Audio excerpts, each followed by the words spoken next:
Phil, the subtle kind of guy. Someone's got to do it. That's right. Brad, it's good to see you. Thank you very much. Yeah, it's been almost 20 years since you first started playing this role. What was it that lured you back to bringing Rick Hunter back? Well, actually, it was Jeff Zucker. I met him in Los Angeles at the 75th anniversary for NBC, and we got talking, and next thing you know, we're on TV now. Stepping back into the role, there was a movie in 1994, but Stephanie Kramer wasn't in that movie. Was it hard getting back into the role and finding the chemistry with you guys again? Not really. I mean, I've known Stephanie for almost 20 years, and working with her, the first 7 years we worked together was very easy to do.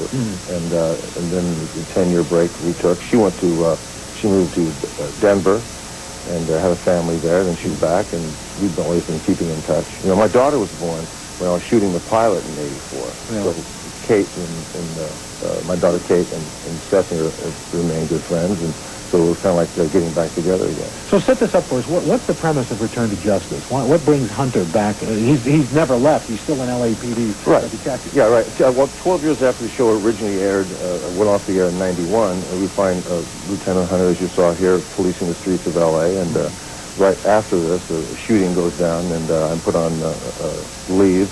And I go down to San Diego to hook up with Stephanie, who's working with the San Diego Police Department, and she's about to marry a candidate for mayor of San Diego. And he kills an intruder after a party, and then all of a sudden everything takes off again.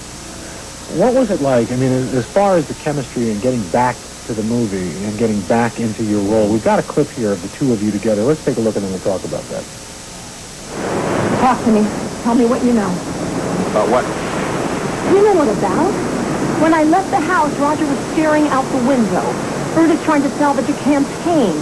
Things are spiraling out of control. Everything's getting bigger. It's getting bigger. Okay, relax just for a second. Look, Roger's in a jackpot, that's for sure.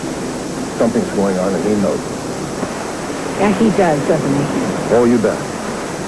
You know, during the whole series, there was never a hint of any romance between the two of you. Right. Well, there is a hint. That's all we give everybody. Just a hint? Just a hint.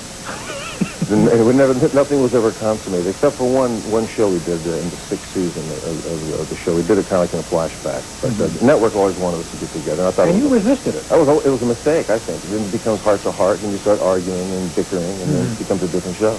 You know, you were a pro football player. What led you into acting?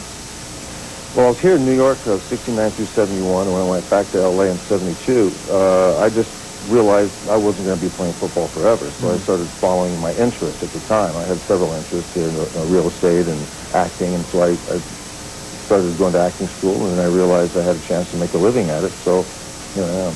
You know, you're playing this character again, and a lot has changed since we last saw him, Lieutenant Hunter, on a regular basis, Rick Hunter. Has he changed with the times, or is he still pretty much the same guy? No, it's a good question. I think he has to change with the times, like everybody does. Certainly being a police officer, playing one, you have to address the fact that it's tougher to police in big cities nowadays, especially Los Angeles or New York. So the character has to be up to speed with what's going on politically as well as what's going on the street. The interesting thing, when I was reading, Hunter was a huge, besides being a hit here in America, a phenomenal hit in China.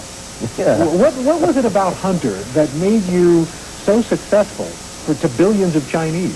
Well, I don't know that question. All I know is in 1987 they started getting the syndication package of a lot of shows from the United States. One being, the first one was Hunter, and they fell in love with it.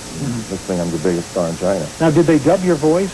Or was it yes. I don't speak Chinese. Not that I know of. Unless I have 3 or 4 donuts, and then who knows what happens. That sugar rush happens, exactly. And all bets are off. So, I met the fellow who did that, and he was a terrific guy, and he did a very good job, It's not like the old 50s movies where they dubbed everything in Chinese and you were 15 minutes off with the speech pattern.